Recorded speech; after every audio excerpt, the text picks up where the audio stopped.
Assalamualaikum warahmatullahi wabarakatuh.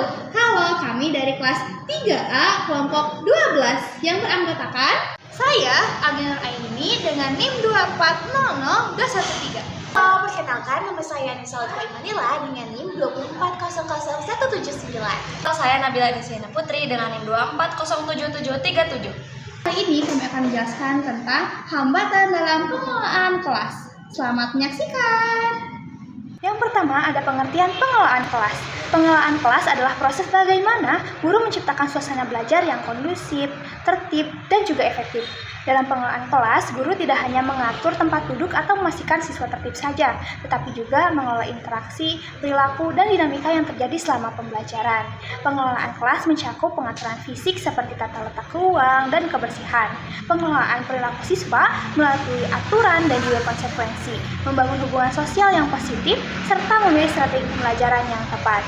Nah, tujuan utamanya adalah memastikan proses belajar berjalan dengan lancar, meminimalkan gangguan, serta menciptakan lingkungan di mana setiap siswa ini merasa nyaman, aman, dihargai, dan juga siap untuk mengikuti pembelajaran.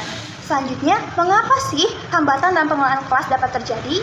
Hambatan dalam pengelolaan kelas dapat muncul karena kelas ini merupakan tempat belajar yang sangat dinamis, yang dimana siswa memiliki karakter, kebutuhan, dan latar belakang yang berbeda-beda, sehingga perilaku mereka dalam belajar pun tidak sama. Selanjutnya, mengapa sih hambatan dalam pengelolaan kelas ini bisa terjadi?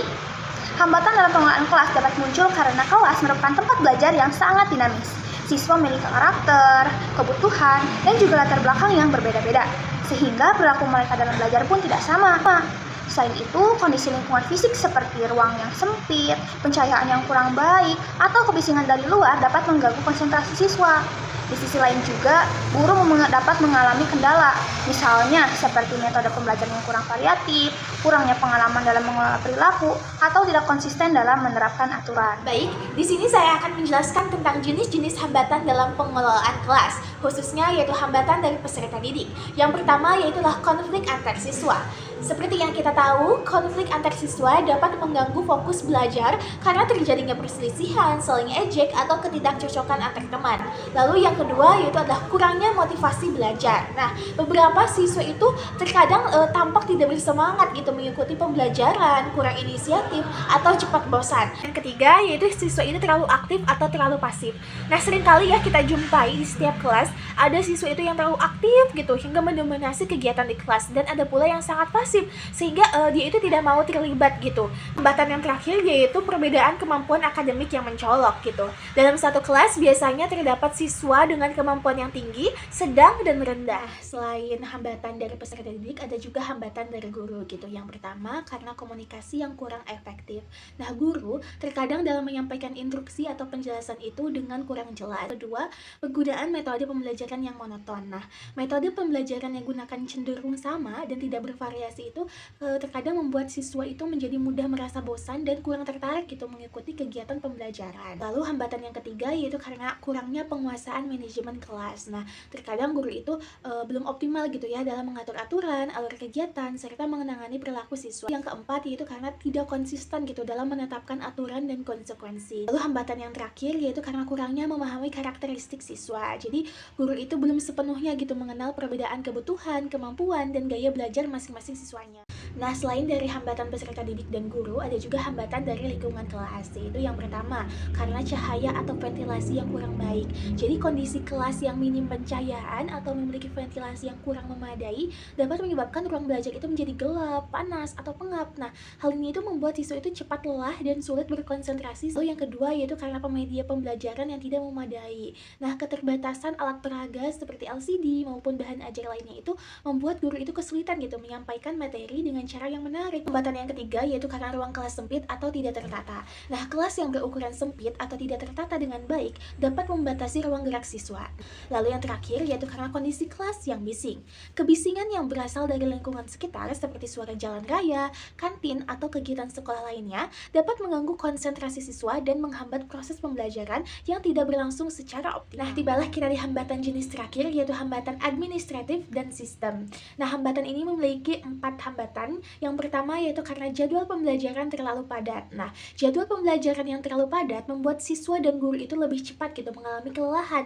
Nah, kondisi ini itu berdampak pada berkurangnya fokus. Kedua yaitu karena ketersediaan sarana dan prasarana terbatas. Nah, keterbatasan fasilitas seperti komputer, alat peraga, atau ruang khusus itu menghambat guru dalam menerapkan metode pembelajaran yang bervariasi. Yang ketiga yaitulah dukungan sekolah yang kurang optimal. Jadi dukungan dari pihak sekolah yang belum maksimal itu misalnya seperti koordinasi yang lambat, kebijakan yang kurang jelas, atau minimnya fasilitas penunjang yang menyulitkan guru dalam melaksanakan pembelajaran secara efektif. Keempat yaitu adalah rasio guru dan siswa itu terlalu tinggi. Jadi jumlah siswa yang terlalu banyak itu dalam satu kelas menyulitkan guru untuk mengelola kelas, memantau perkembangan. Oke, selanjutnya ada dampak hambatan pengelolaan kelas.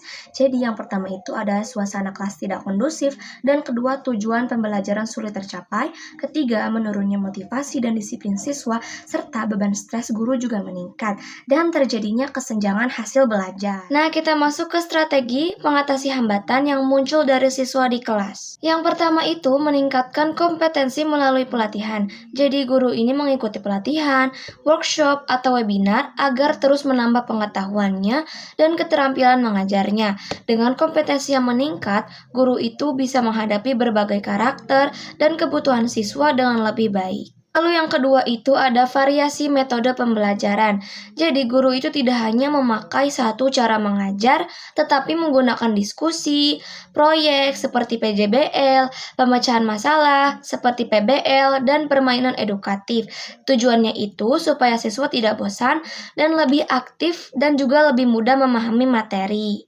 Lalu yang ketiga itu menggunakan komunikasi asertif dan empatik. Seperti apa? Yaitu dengan jelas namun tetap sopan, menghargai perasaan siswa, dan mampu menegur tanpa membuat mereka itu merasa disalahkan. Lalu yang terakhir itu ada refleksi diri dan evaluasi setelah mengajar. Jadi setelah selesai mengajar, guru itu mengevaluasi apa yang berjalan baik dan apa yang perlu diperbaiki. Dengan refleksi rutin, kualitas pembelajaran dan pengelolaan kelas akan terus meningkat.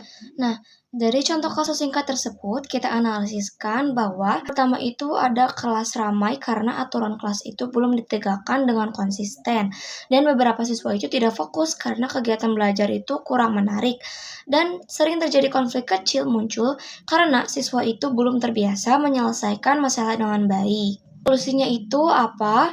Yang pertama itu tegaskan aturan kelas dan gunakan isyarat sederhana seperti tepuk pola atau angkat tangan. Lalu gunakan juga aktivitas belajar yang melibatkan siswa itu agar tidak bosan. Dan juga ajarkan cara menyelesaikan konflik, bergantian, minta maaf, dan saling menghargai. Terakhir ada kesimpulan. Jadi kesimpulannya itu adalah hambatan pengelolaan kelas pasti ada. Jadi ada yang berasal dari siswa, guru, lingkungan, dan sistem. Dan guru itu perlu fleksibel, kreatif, dan konsisten dalam mengelola kelas. Serta strategi yang tepat dapat mencegah dan mengatasi berbagai gangguan sehingga proses belajar lebih efektif.